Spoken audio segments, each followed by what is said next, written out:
Hello friends, তো আজকে আমি ফিশ ফ্রাই বানাবো। এই মাছটি আমার আম্মি মানে আমার শাশুড়ি মা দিয়ে পাঠিয়েছেন। তো উনি অনেকগুলোই মাছ দিয়ে পাঠিয়েছেন, তার মধ্যে একটা মাছ আমি ফিশ ফ্রাই বানানোর চেষ্টা করছি। যদি আমার রেসিপিটা খেতে ভালো হয় তাহলে আমি বাকি মাছগুলোও বানাবো। রেসিপিটা খুবই সহজ। ফার্স্টে একটি বাটিতে তেল নিতে হবে, তারপর বাড়িতে যত রকম মশলা আছে সব অ্যাড করবেন, সামান্য পরিমাণ বেসন দিবেন। দেওয়ার পর সবগুলোই ভালো মতো ম্যারিনেট করে মাছটিকে 15 থেকে 20 মিনিট ডিপ ফ্রিজে রেখে দিবেন। 20 মিনিট পর ফ্রিজ থেকে বের করে নেবেন। তারপর ফ্রাই প্যান গরম হলে কিছুটা পরিমাণ বাটার দিবেন। আপনাদের কাছে বাটার না থাকলে তেল দিয়েও করতে পারেন। তারপর মাছটিকে লো ফ্লেমে এপিট ওপিট করে 10-15 মিনিট ভাজতে হবে।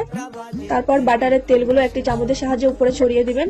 মাছটা সিদ্ধ হলে তারপর হাই ফ্লেমে এপিট ওপিট দুপাশে কড়াভাবে ভেজে নেবেন, তাহলে ক্রিসপিনেস ভাবটা আসবে আর খেতেও খুব ভালো লাগবে। এই তো হয়ে গেল আমার ফিশ ফ্রাই। উপরে একটু লেবুর রস চিপে দিলাম, তারপর কোকের সাথে জমিয়ে খেলাম। তো আমার রেসিপিটা ভালো লাগলে লাইক কমেন্ট শেয়ার করবেন। আর যদি আপনাদের জানার ইচ্ছা থাকে যে আমি কি কি মশলা অ্যাড করেছি, তাহলে আমাকে একটা কমেন্ট করবেন, আমি জানিয়ে দিব।